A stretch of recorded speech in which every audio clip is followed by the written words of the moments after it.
اچھا، اب مرکری شروع کرنا ہے آج. مرکری بہت ہی اہم بنیادی دوا ہے اور بہت ہی خطرناک زہر ہے جسم کے لیے.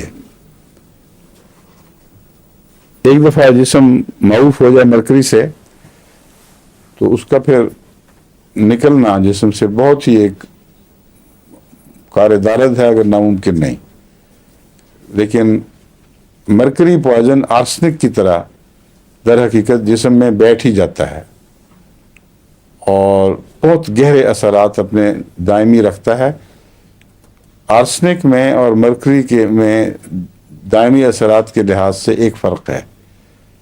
آرسنک اپنے بد اثرات کو اگلی نسل میں منتقل نہیں کرتا، بلکہ تمام تر اسی ایک وجود میں سمیٹے رکھتا ہے. تو جب تک زندہ رہے گا آرسنک کے ساتھ زندہ رہے گا، جب مر جائے گا تو آرسنک سمیت مٹی میں دفن ہو جائے گا. آرسنک کا کوئی ذرہ بھی بد اثر کے طور پر اگلی نسل میں نہیں چلتا. یہ مرکری ایسی خبیث چیز ہے کہ اس کے بد اثرات اگلی نسل، اس سے اگلی نسل، اس سے اگلی نسل میں جاری رہتے ہیں. اور یہی مزاج آتشک کا ہے، سفلس کا بین ہی یہی مزاج ہے. اور سفلینم جو سفلس سے دوائی بنتی ہے اس کا بھی یہی مزاج ہے. اس لیے مرکری سفلس کی چوٹی کی دوا سمجھی جاتی ہے. سفلس میں دو دوائیں ہیں جو بہت نمایاں.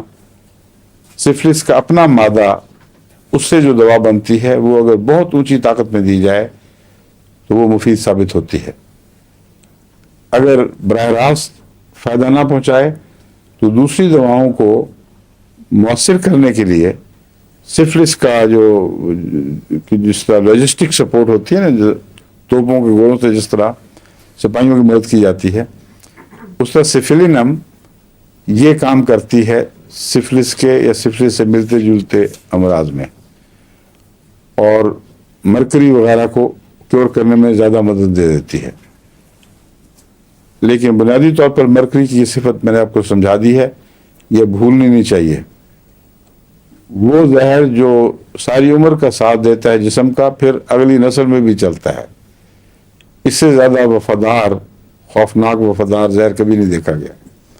یہ مرکری ہے اور اثر اس کا ہڈیوں تک چلتا ہے اور اعصابی خلیوں پر بھی پڑتا ہے. اس لیے تمام زہروں میں منفی اثر کی گہرائی کے لحاظ سے یہ سب سے خطرناک ہے،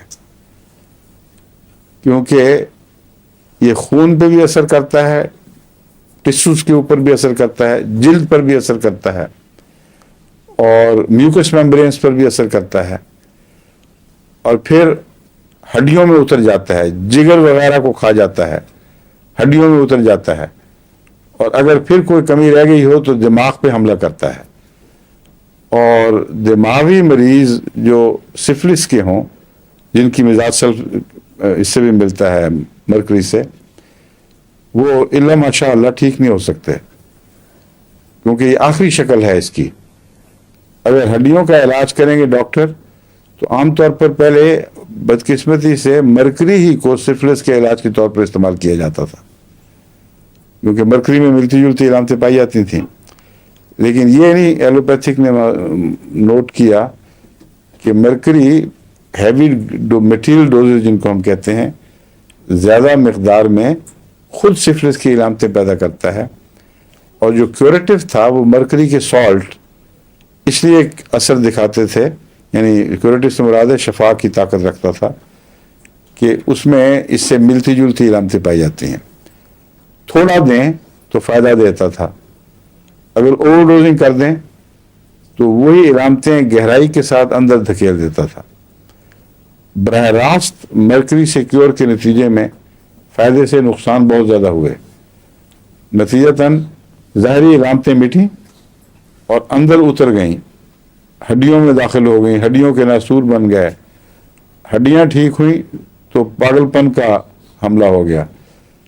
تو سفلس کا سفر بیرونی سطح سے اندر تک جاری رہتا ہے اور سلفر کے مقابلے پر بہت زیادہ گہرا اثر ہے.